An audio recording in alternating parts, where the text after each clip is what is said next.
Okay guys, I'm at this vacancy in Mission Viejo. I got all my material.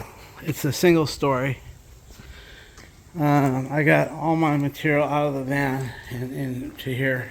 They want me to bring this PRV pipe down to 12 inches or a little bit less.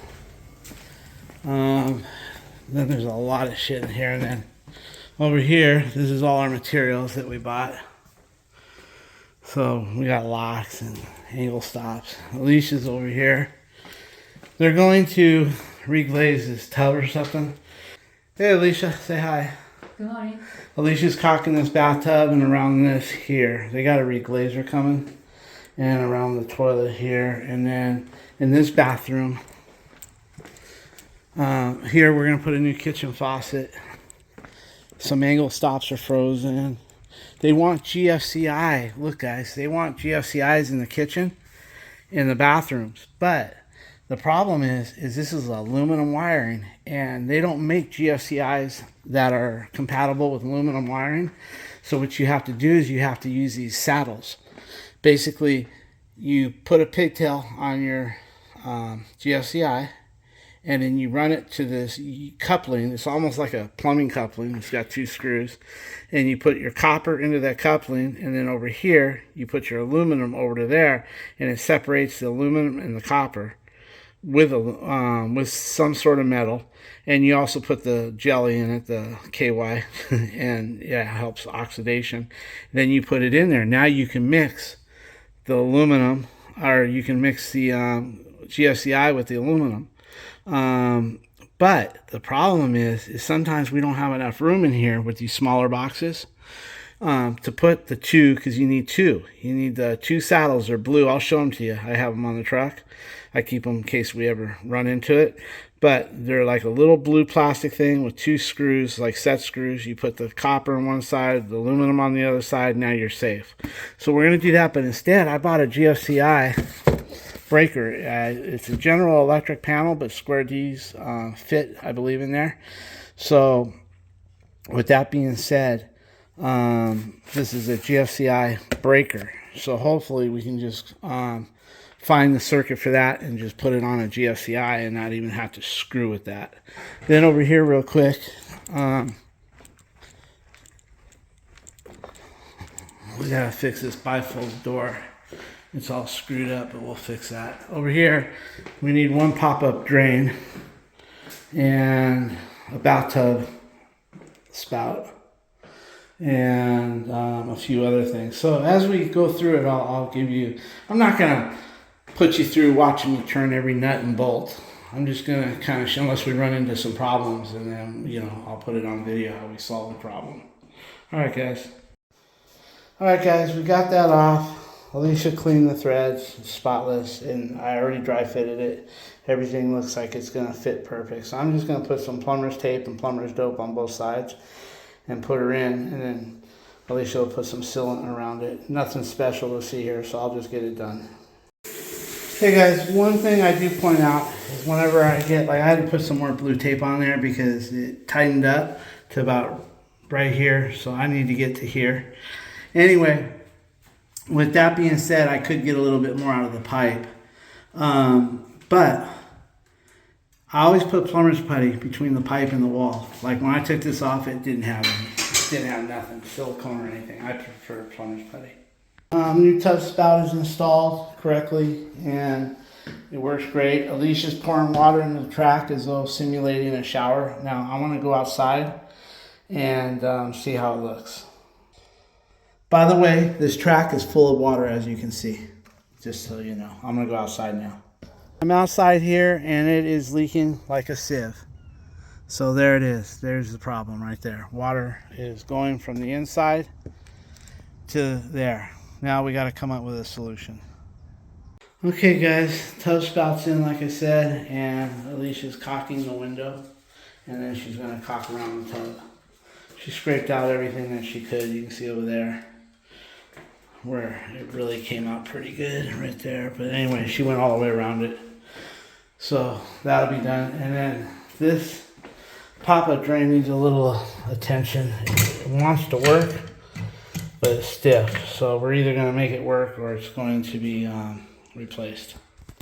Hey guys, I should have got this on video, but they have this handle going like this, but to this side here, and they have the chain going from the back to the flapper right here. And every time they try to use it, the chain would get caught here and they wondered why it didn't work right. Anyway, we put a new Kohler handle on it.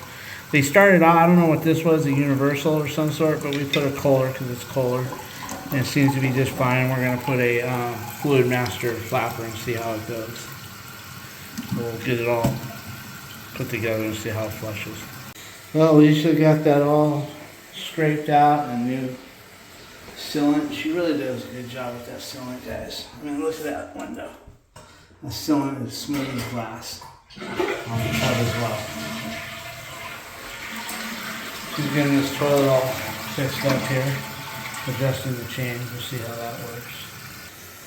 She also put some new sealant around the toilet. She scraped it all out. That was nasty. She got it all done. Okay, so now you can see it wants to overflow almost. That should be another 3/16 of an inch lower. So we're going to go ahead, if you bring this up, if you clockwise, brings the water level up, counterclockwise brings the water down. And what I do is I don't drain the whole tank to test it. I just drain a little bit, and then I give this a little, let's go a little. Let's see where she stops.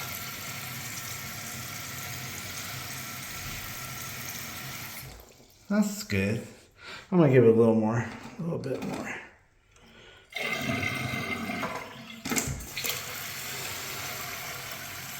That's about where we're going to want it right there. Looks good. Now let's take a look at the flush. So let's do this. We got that flapper set at maximum. And man, it's got a good flush. So everything's good. We're going to trim the chain and we're done with this toilet. We put all new toilet parts in this tank. It'll be on the invoice, the picture, but look how good this flushes when you put those new flush kits.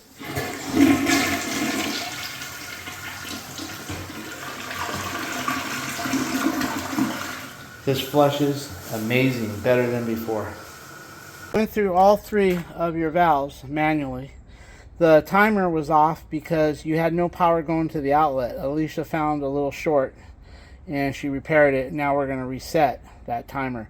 But all 3 of these are working manually. I haven't ran it through the sprinkler timer box yet. But this is the only thing that's not working. If you look here, you got this PVC pipe right here. It used to be connected here, but they cut it. It goes all the way to here. And somewhere in here, it's broken. So I think your best bet is, it used to go there, is to get your gardener to come here and dig up all that out and try to connect it. I think your gardener would be the best bet because I don't think the owner wants to pay plumber's wages. I mean, we're like 3 times as much than a gardener. So I think this would be right up a gardener's alley to get into that planter right there and try to find where that is broken. And once he gets that, you'll be good to go. The rest all works. Hillside works. This all works. Just not this right here. All right, Brandon, all the sprinklers in the back, you have 4 valves from the back as well. And they're all working. Alicia went through every one of them, and every one of them is providing water where they need to. The only problem is out in the front. But I would have your gardener go ahead and fix that and then set the Rainbird for whatever, you know, the owner wants to set it for. Everything as far as the valves go, they're all feeding water and you're good to go. And your electrical is fixed over here as well. Okay guys, this bifold door was not doing good. It's extra heavy because I put the mirror, but look how smooth it is now. I didn't do much to it, but all I did was, there was a bent track right there, and I bent it back. You can see where it was bent right there, and I bent it back, and then I put plumber's grease throughout the whole thing, and now she just floats. Just floats good. So we're all good. And then let's see, over here we got both the pop-ups. Remember, the pop-ups are really rough. We were able to salvage them. They're working good. Same with this one over here. No leaks underneath. Working good. They were just a little crusty. Everything's good here. Alicia's putting on the new cabinet pulls to match these. They had these little crystal balls, or no, they had the gold ones here. In the other room, they got the little crystal balls. So with that being said, I had to put the sprinklers through their paces to make sure there was no broken heads. I did that. I didn't want to bore you with that stuff. Now I guess what we're going to do here is she's repairing this. Take all the blue tape off these when you're done now. Okay. She's checking wherever there's blue tape to see what's wrong with the cabinets. And then we got this faucet we're going to have to do. And they want me to replace all the angle stops because when they did the repipe, guys, they put these angle stops on. They're freezing up, number one. And number two, they're plastic. And the owner doesn't like that. I don't either. So, and they left me plenty of copper. I mean, I don't like fucking it up for the next guy, but I'm going to take advantage of the extra copper and cut off what I need. I'm not going to cut it way back here and make it look fancy. I'm going to cut it right here so the next guy has some. But these are actually plastic housings right here. So I guess I'm going to do it. So, all right, well. We'll check in with you guys in a little bit as we progress. If we get into something that's giving us a hard time, we'll get it on video. I just hate to bore you with me sticking the phone underneath the kitchen sink and you having to watch me turn every damn nut under there. I mean, Alicia, if Alicia's doing it, I guess she's a better view than me, so that's different, I guess. But I don't think you guys want to see my fat ass under there wrenching unless I get into a problem. Whenever I get into problems, I like to videotape it because I like to know that I might be helping somebody that runs into the same problem. Not saying that I know what to do every time I run into a problem, but you can see me work through it, struggle through it a little bit, and it may help you if you guys get into that area. These are the crystal balls. They got the guy coming to resurface this shit. We should put cylinder around there. There was something else I forgot, but I'll have to. There's blue tape on this for a reason, so I'll have to look at that and see what's going on. I think it's the angle stop is what it's for. They don't want that plastic angle stop. That one don't have much copper. I'm gonna see how these look like push-ons. So if I can take them off without cutting them, I'll leave all that extra copper for the next guy.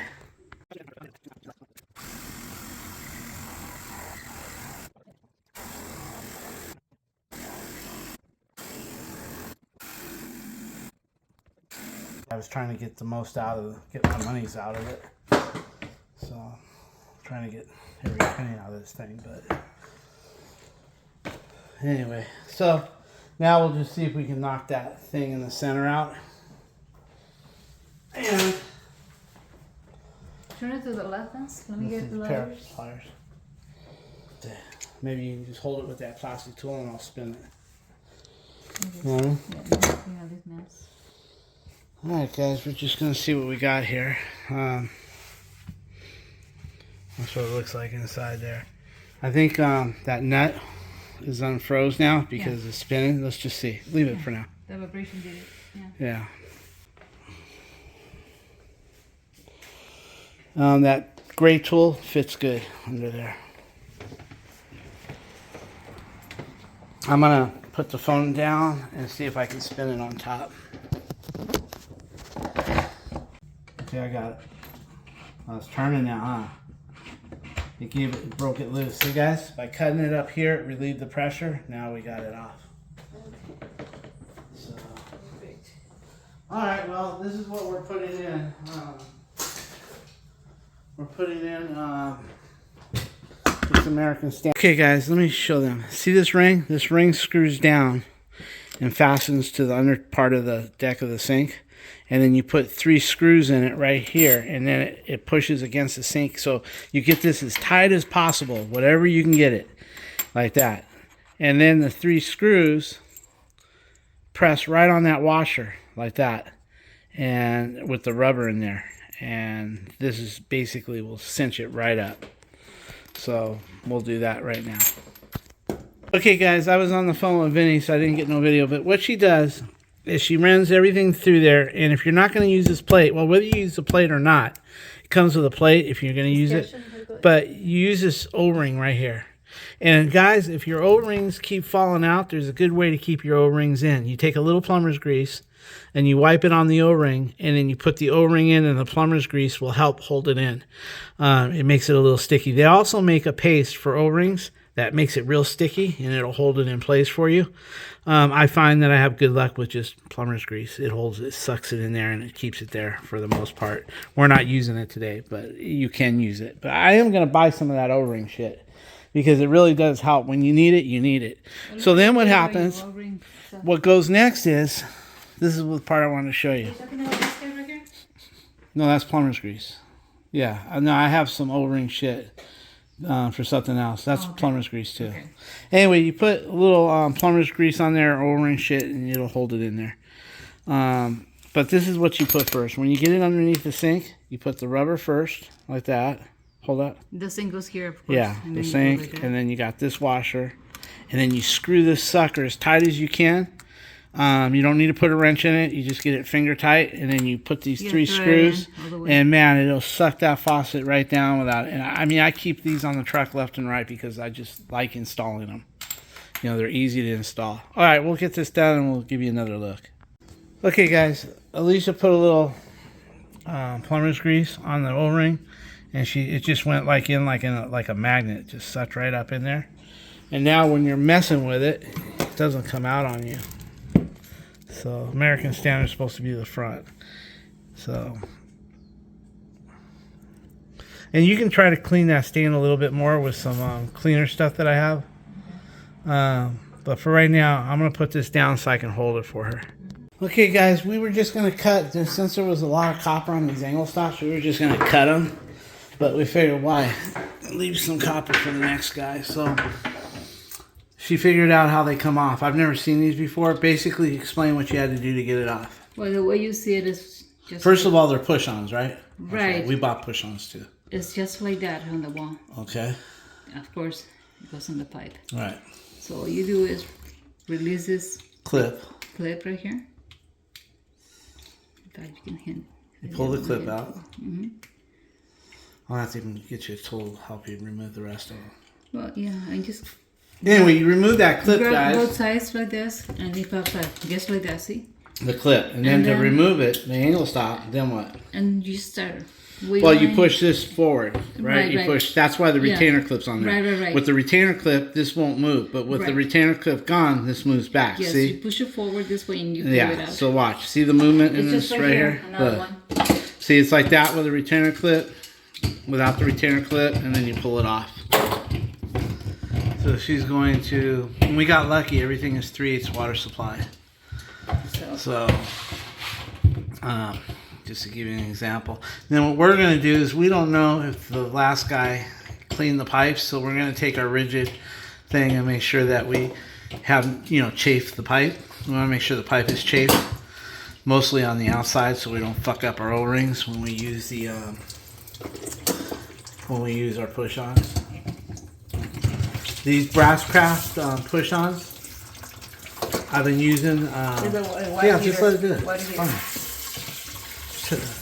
I can go shut it off if you want. Yeah, I think so. Just hold your finger on it. Let me go shut it off for you. Okay, guys, I gotta get my fat ass up on this water heater here. Okay, so that's the gas, and that's the soft water. Good luck for me. That is, I think that's the water right here going to the house. I imagine I just go like that. How's that, Al? Okay.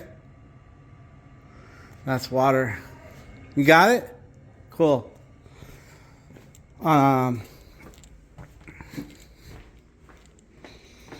think I'm gonna unplug it too. Might as well unplug it too. Let's just be safe than sorry. So where in the fuck is that plug to? Oh, over here. So I'm just gonna unplug it for now. Oh, that's the laundry fuck. Where the fuck is this plug in at? Oh, right down here. Okay, so I'm just gonna turn that off for now. And keep it safe. All right, so over here, she's got both her angle stops off. See? I got Yeah, the looks O-ring good. already. Pull off easy. Yeah. Now I'm just gonna retract the ring. Let's see. Go ahead. Yes, I got the clip off, retract it, And then wiggle and it. then I wiggle it. Wiggle, wiggle, wiggle. Yeah, left and right. You don't want to twist the pipe off. There we go, guys. What we're going to do, let me get you a towel out. What we're going to do to prep those is I'm going to get my rigid and chafe it really good. Maybe that way when we put our push-ons, we don't cut the O-rings. And a little sandpaper, right, Al? Not much. Okay, I'm going to go get what she needs, and I'll show you how we're going to prep it. All right, guys. The insides look like they've already been cleaned out, but we just do the outside with this right here. This is for the inside. This is a rigid. We do the outside. That way we knock any burrs off the out part of the pipe so we don't fuck up our O-rings right here. So now I've been using these brass crafts ever since they came out. I don't know how long they've been out. I'd be guessing, but years. And I've never had one fell on me. I had one where it dripped after I installed it. It could have been me fucking up the O-ring because I didn't realize how important it was to do what she's doing on the outside. And taking the sandpaper and cleaning it as well. That way you don't have no little burrs or anything or debris. Dirt can get underneath this O-ring and screw you up. But with that being said, I've been installing these for the last, let's just say 15 years. I don't know when they first came out, but when they first came out to Home Depot, I was on them. And I had one or two drip in my lifetime using these, but I've never had one blow off. And the one that was dripping was my fault. When I took off the old compression one, I used that puller. You know how you got the compressions with the ferrule, and you're trying to, I actually stretched out the pipe a little bit by using the puller. That's why I don't use that puller no more. I use a cutter. If you notice, I have that red cutter that goes around the ferrule on the copper, and it snaps it. And then you just remove the ferrule. Because that puller, if it's really on there good and been over compressed, you'll stretch your copper pipe out a little bit, and then when you put these on, they leak. They won't blow off, but they leak. So anyway, just show them what you're doing here, and then we'll get to work and do them all. We're going to do, I think we got 12 of them. So basically, she used her rigid tool. Then she took some sandpaper and cleaned it up as clean as... Can you move that hose so they can see how clean you got it? Let me bring it in there.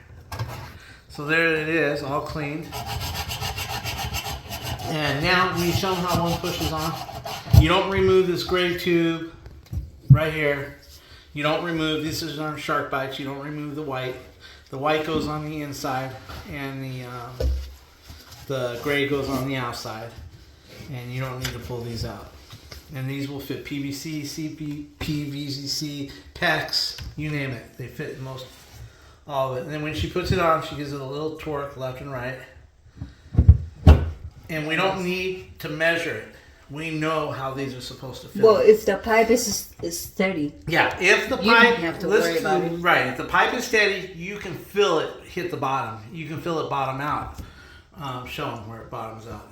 Let me see that thing. Let me zoom out of there.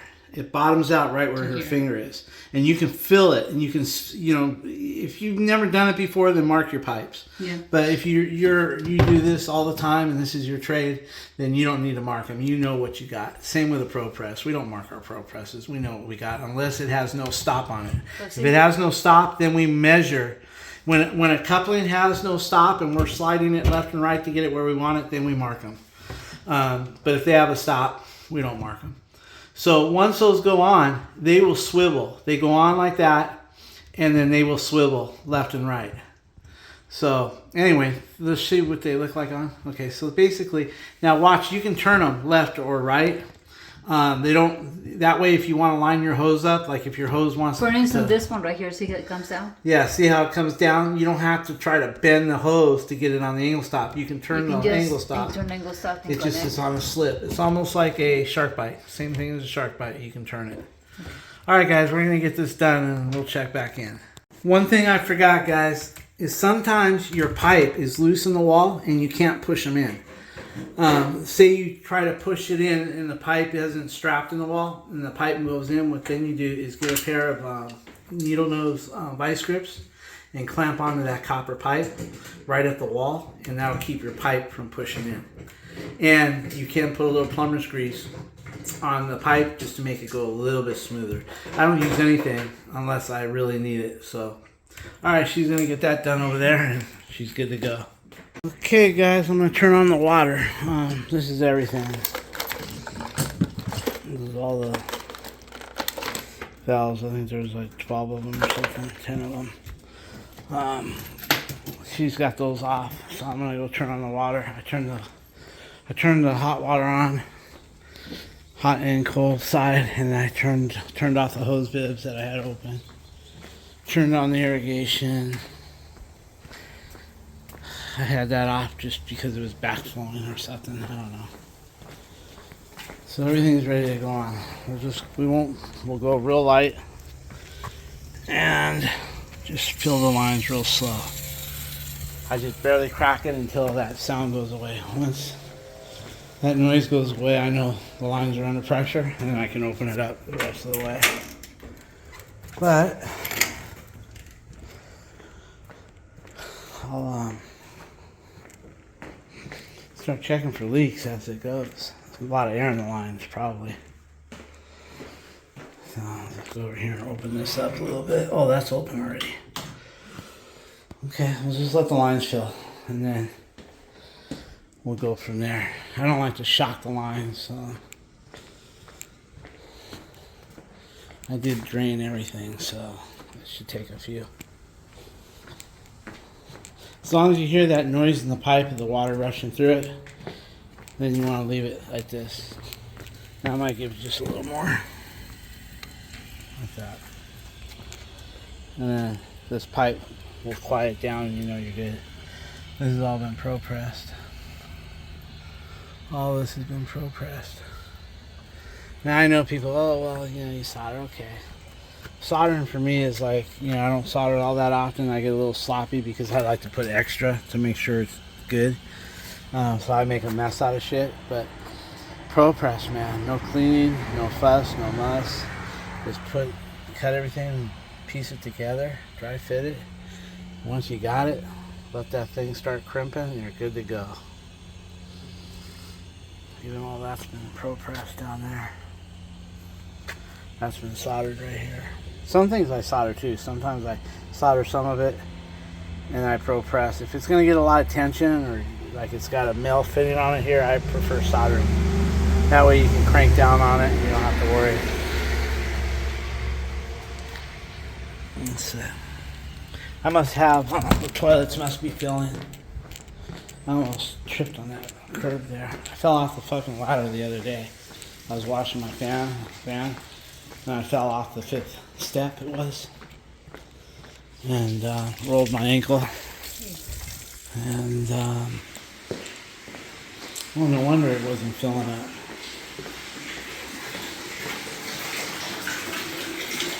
Now it'll fill up. Shut that down.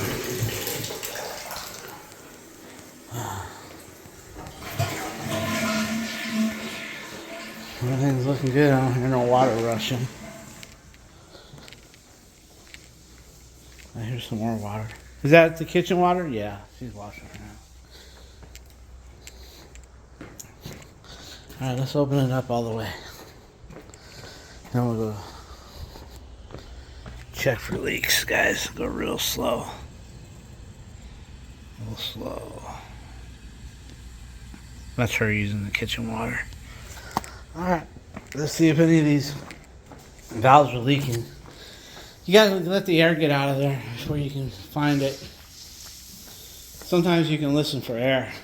That way you don't have to wait for the water. I'm gonna start bleeding the lines. Okay guys, I'm gonna start bleeding the lines, starting here, and just keep moving until, let's see if we have any leaks. We'll get back with you. Just to let you know, these painters jacked this door up good. It was working. The only part we were worried about was this wasn't locking. It was on your report. But the painters painted the door, and I guess they got pissed at it, and they just jumped the rail. I mean, this thing is off. I mean, you might want to have them come back and fix it. The rail is good. It's just off the rollers. And basically, to get this out, you got to take all the trim off, caulk it, repaint it. You might want to hold them responsible. Otherwise, we'll do it for you, but it's jacked up.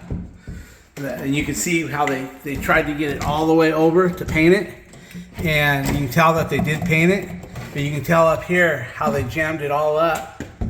It's really screwed up, Brandon. You might want to make them either pay you for it and I'll fix it. It is off. It's off the track. Yeah, it is off the track. Yeah, the whole thing has to come out. All this trim has to come off in order to get the door to come out this way. This is all trim. Not only the outside, but the inside, yeah. Yeah, so let me know. Are you going to fix it and we'll bill you, or are you going to try to get the painters to fix it? Because I guarantee you it was working before the painters came.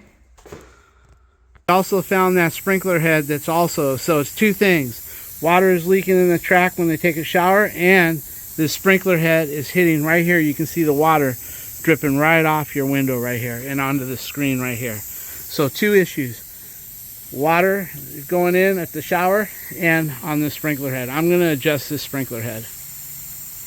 Okay guys, Vinny's here and he's doing the bottom guides. So far there's been wood underneath the carpeting.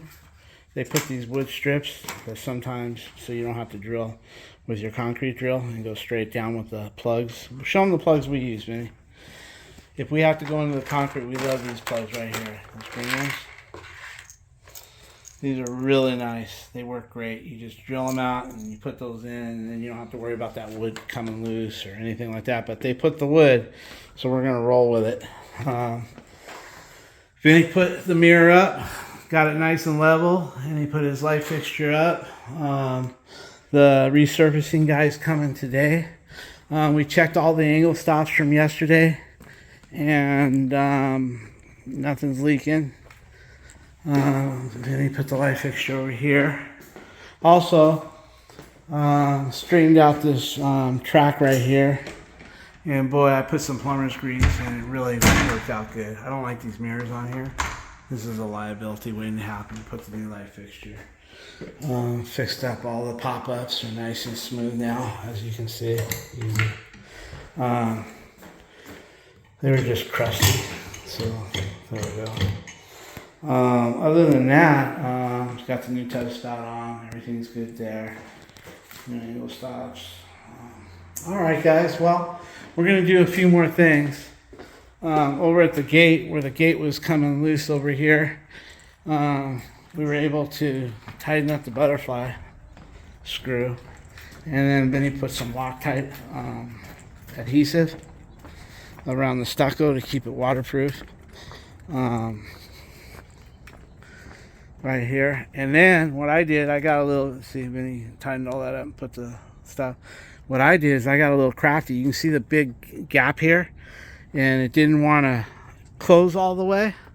So what I did was I grinded some of this guy here where it catches, and then I grinded this because it didn't want to, you know, it wants to hit on the ball and not over here. And you can't really do anything without loosening or shimming, causing a lot of work. So then I went ahead and I put it here, and when it went in, without that notch, it wanted to roll back out because I had to make some space there. So I put this notch in there, like a big screwdriver notch. Now when it falls into that, boom, it doesn't come out, it doesn't vibrate out or nothing. So the owner came by and loved that because his gate hasn't been functioning for a long time. And yes, the water is going in the track and leaking here, and it had that big stain that the painter painted. But this sprinkler head was also shooting this direction into that hole right there. So we fixed that as well. Anyway, we got a few more things to do here.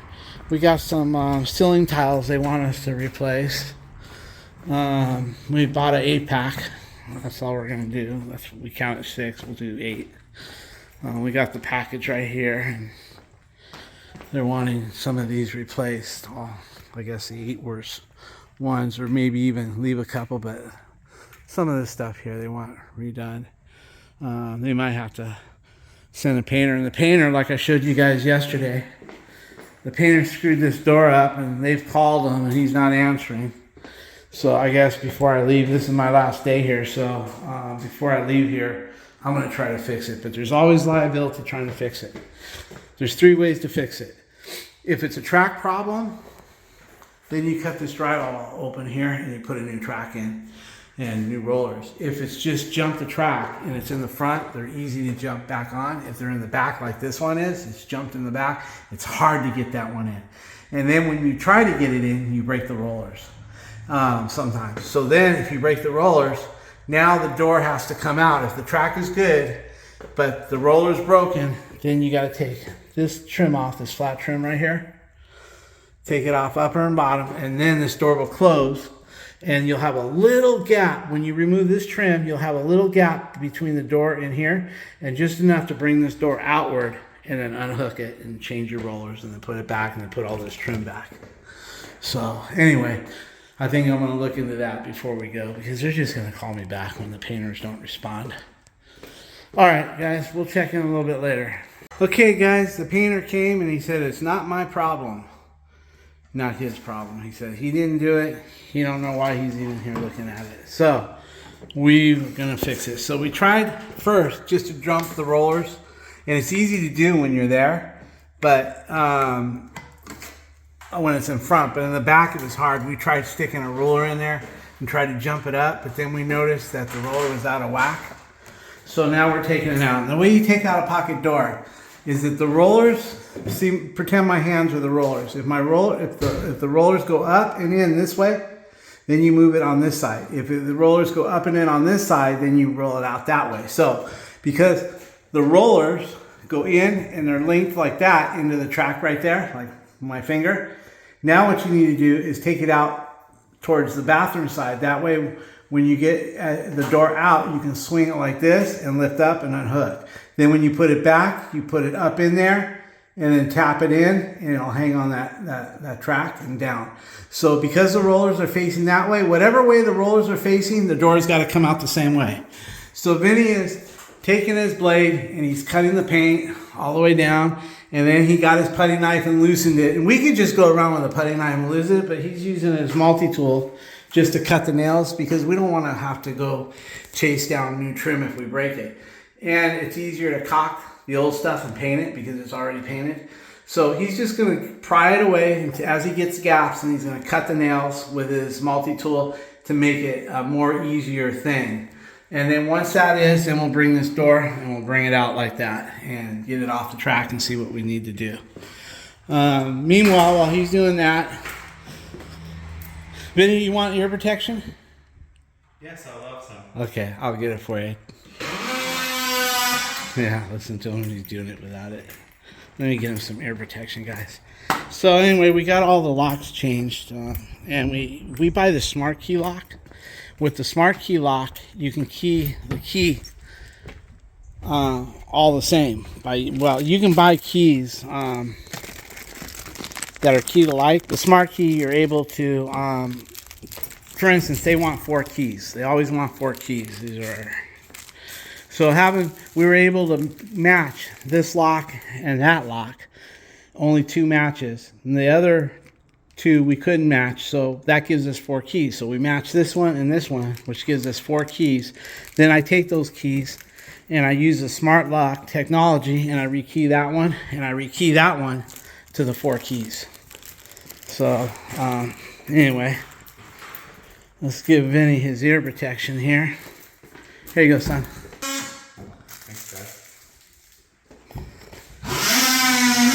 We got smoke detectors all up. Now we're going to remove some of these tiles, just the bad ones. We bought a box of 8. I hope those sumbitches don't need to be cut.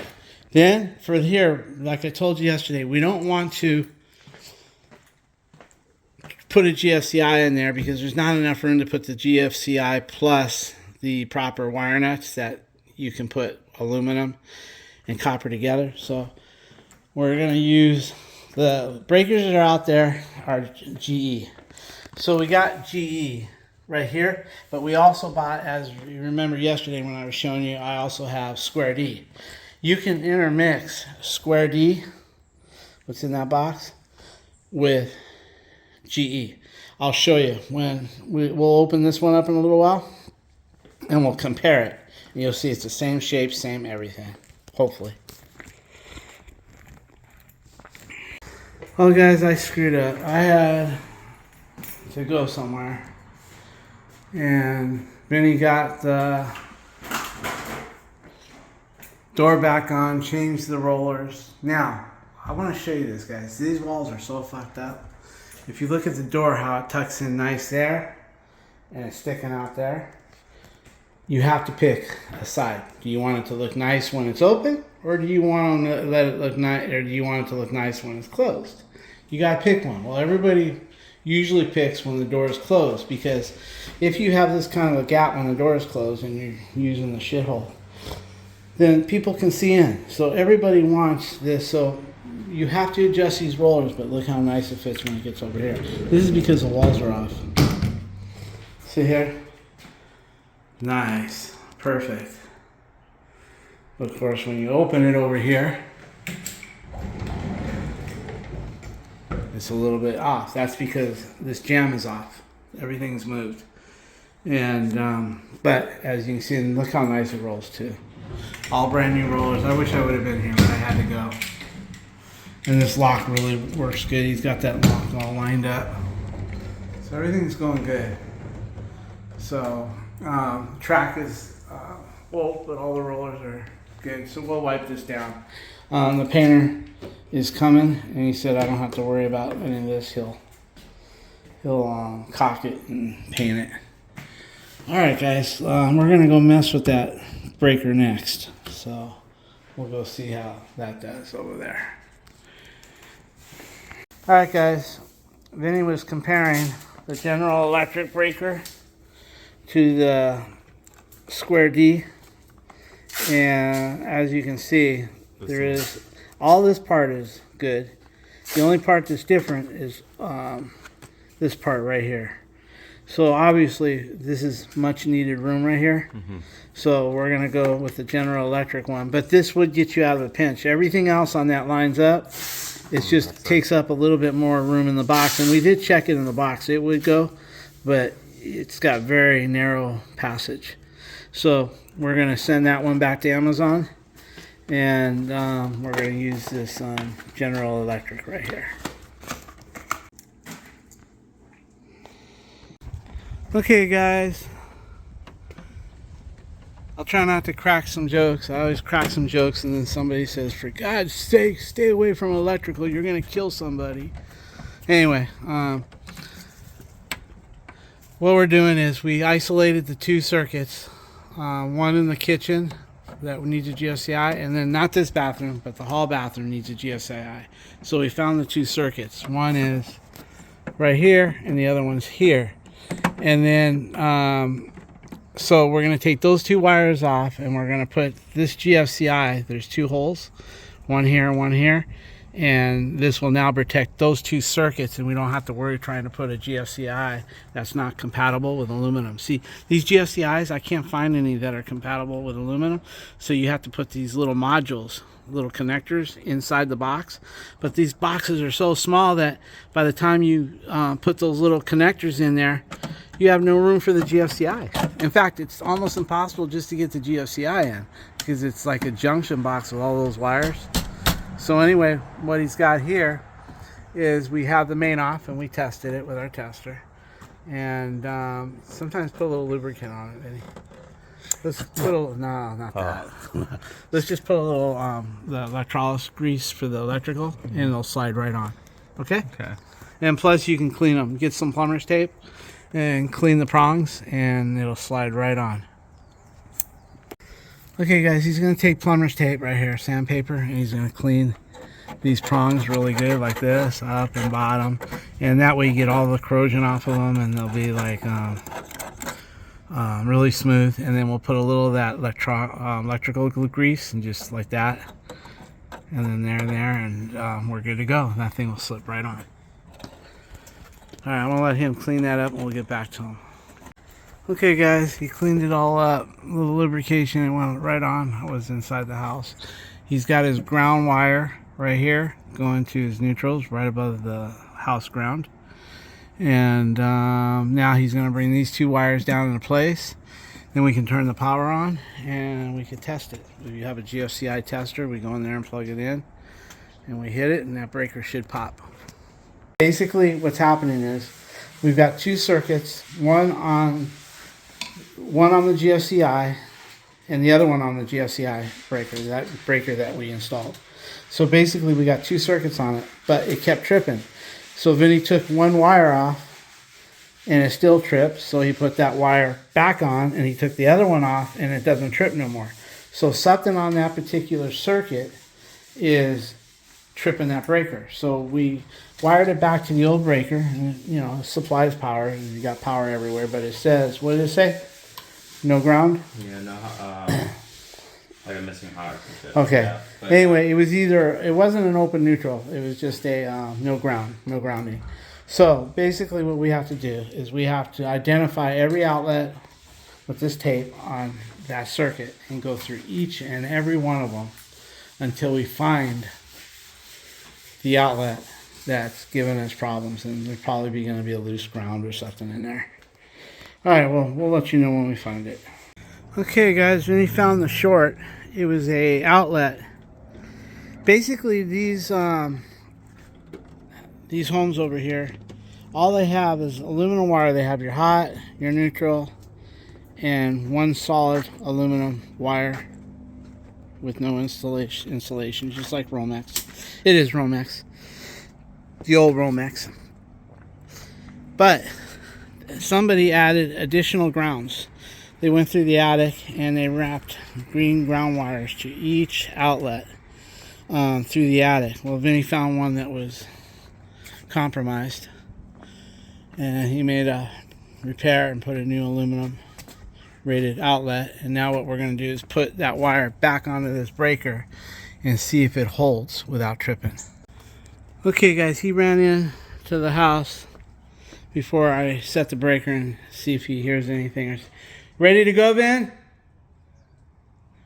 Okay, we're going to set it, and if it doesn't pop, we're good. Beautiful. If it pops, that turns red right here. So now what I need to do is I need to go check the to make sure that the kitchen is working good. So basically I'm going to put my tester into the kitchen and I'm going to hit the GFCI button and it should trip that breaker. Okay guys, everything is good, and he's going to hit that test button. We'll go out here and we'll check the breaker. Vinny, be on standby. You'll hear me yell through the window. Alright guys, when he hits that test button, it should throw that GFCI. Let's see. Vinny, good job. You did that, right? Good, it worked. I'm going to reset it. Alright, it works guys. So that kitchen is now GFCI protected. Hey guys, I forgot to close out this video where we were right now. Everything is done over there. All the wiring turned out good, and GFCI breakers worked out good. It was like about an hour and 10-minute ride home due to the traffic. We usually come early and leave early, but me and Vinny wanted to finish it up, so we were trying to get packed up and leave as fast as possible to get on that freeway, and I forgot to close the video out. But anyway, I thought I'd close it out this way. We're almost home. We're about 3 or 4 minutes away from the house, and with that being said, we're gonna close it out this way, and I'll put these videos together. I got like 2 or 3 of them that I'm basically putting together. Some are short. This one here I found Mission Viejo is kind of long, but anyway, hey, I want to thank you guys for watching and supporting and commenting. We appreciate it. Say bye, Vinny. Alright, see you guys later. By the way, this is Wednesday night around 6, yeah, Wednesday evening around 6:25. All right, guys.